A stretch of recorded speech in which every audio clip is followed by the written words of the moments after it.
मित्रों, एक नया अपना ब्लॉग बना रहे हैं,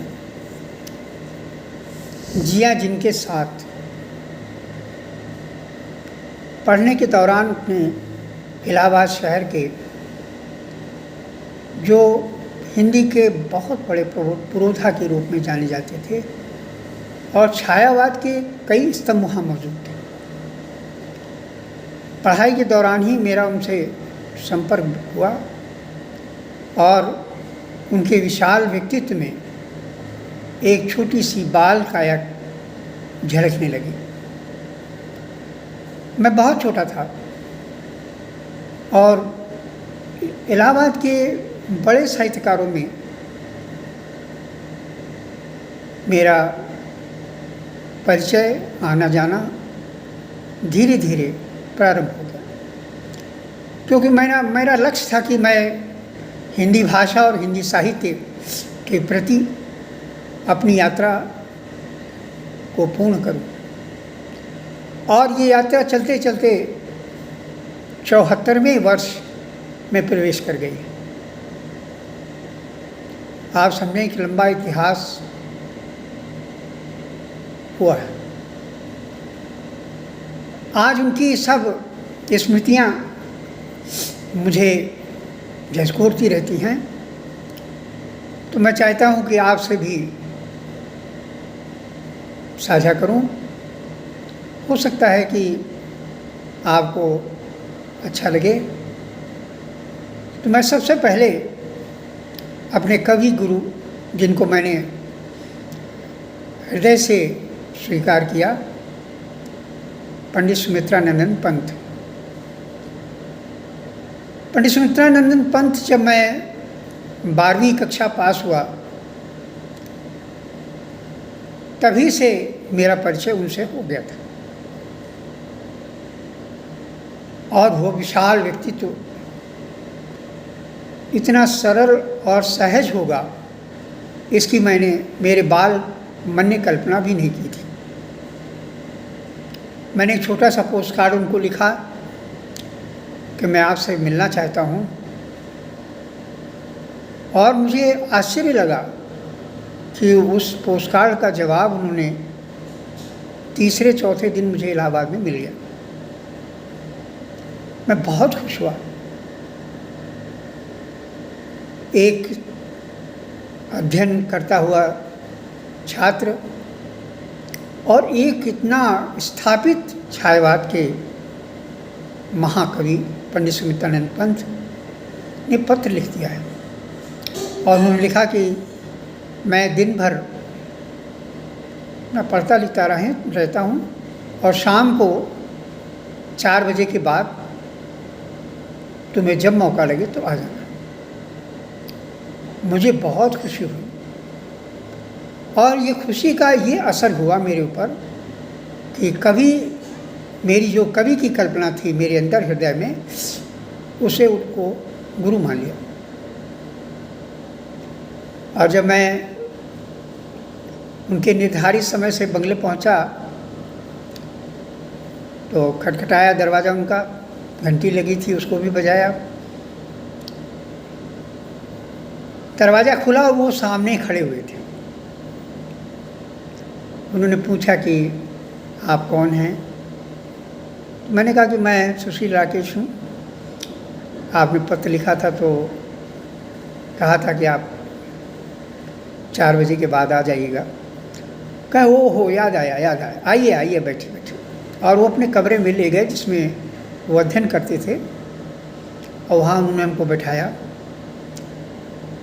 और पूछने लगे, क्या आप अध्ययन करते हैं? हमने कहा जी, विश्वविद्यालय में मैं अध्ययन करने लगा हूँ और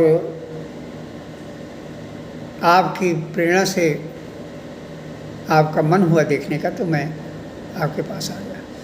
तो कहने लगे, क्या कविताएं लिखते हो? मैंने कहा जी। कहने लगे, ठीक है, फिर तुम अपनी कविताएं हमें सब ला के दिखाओ। मैं बड़ा अंदर से खुश हुआ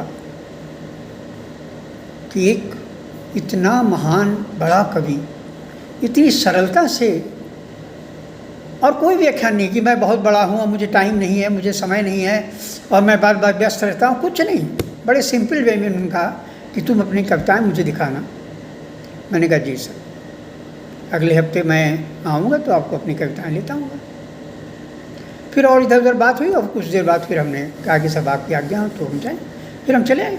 हमारे घर से उनका घर लगभग 7-8 किलोमीटर के आसपास था, तो साइकिल से आना जाना होता था उनके यहाँ। और 1 हफ्ते के बाद मैंने वो किताब, अपनी कविता की सारी तैयारी की और पहली बार हमने बड़े बड़े पेज पर अपनी एक एक तरफ कविताएं लिखी और उस संग्रह का नाम मैंने रखा स्वप्निल। ये शब्द मुझे बहुत अच्छा लगता है। हालांकि ये बड़ा पौराणिक, आज के नए साहित्यकार उसको बड़ा डिनाई करने लगे कि ये छायावादी शब्द है और ये है वो है, दुनिया भर की बातें, लेकिन मुझे बहुत अच्छा लगा उस ज़माने में। स्वप्निल रखा और वो लगभग 35 पेज में वो सारी कविताएं जो मैंने लिखी थी वो आ गई थी। फिर मैं गया, फिर वही हुआ, मैंने दरवाज़ा खटखटाया, आए वो और फिर वही अंदर ले गया, बैठा उनका, कहीं कविताएँ अपनी लाए, उनमें कहा जी, और कविता संग्रह उन्होंने ले लिया और एक एक पन्ने पलट पलट के वो देखने लगे। आप कल्पना नहीं कर सकते कि एक विद्यार्थी जिसकी शुरुआत हुई है हिंदी में कविता में और एक शीर्षक पर बैठा महाकवि उसको देख रहा है। इलाहाबाद में बहुत से बड़े बड़े साहित्यकार हैं, उनसे भी काफ़ी नाम है सबका, लेकिन जो स्नेह मुझे पंडित सुमित्रानंद पंत के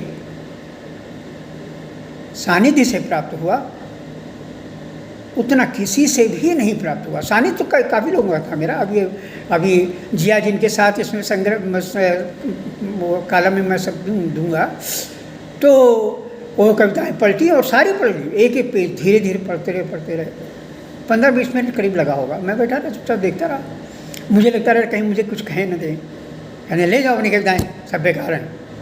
मैं भय बना था, लेकिन उन्होंने देखा और उन्होंने अपनी मेज़ पर उसको रख लिया। उन्होंने कहा कि सुशील ऐसा करना कि मैं कविताएं ठीक से पढ़ूंगा, फिर करेक्शन भी कर दूंगा और अपनी सम्मति भी मैं लिख के दूंगा तुमको, तुम 1 हफ्ते बाद आना। इतना कह के ज़्यादा देर उनके पास बैठने का मतलब था कि उनका समय बर्बाद होना, और वो उतना अस्वस्थ भी कभी कभी रहते थे, तो उम्र भी काफ़ी हो चली थी जिस समय मैं उनसे मिला हूँ। तो मैंने उनसे आज्ञा ली और मैं घर आप चला आया और 1 हफ्ते उथल पुथल मन में मचा रहा कि क्या कहेंगे, क्या लिखेंगे, कहीं हड़काएँ न कि कविताएं सब उल्टी पुल्टी तुमने लिख के रखी हैं। मैंने कहा कोई बात नहीं, जो होगा देखा जाएगा, गुरुदेव तो मान ही लिया है हमने मन से। और ठीक है, 1 हफ्ते बाद मैं फिर उनके पास गया, फिर वही बैठाया उन्होंने और वो पूरा संग्रह जो 35-36 पेज का था ला के उन्होंने मुझको दिया और कहा कि बहुत अच्छी कविता तुमने लिखी है। मेरा मन इतना भर आया कि मैं उनसे कुछ कह नहीं पाया। वो कविता और अपनी सम्मति उन्होंने मुझे दी। एक कागज़ में उन्होंने अपनी हैंड राइटिंग से लिख करके मुझे दिया। मुझे लगा कि मैं इतना बड़ा कवि हो गया हूँ, इतना मतलब इतनी अच्छी कविताएं लिखने लगा हूँ जिसको पंछी ने कहा। मेरे इन 74 साल के वर्षों में मुझे ऐसा कोई व्यक्ति नहीं मिला। मेरा पहला प्रवेश था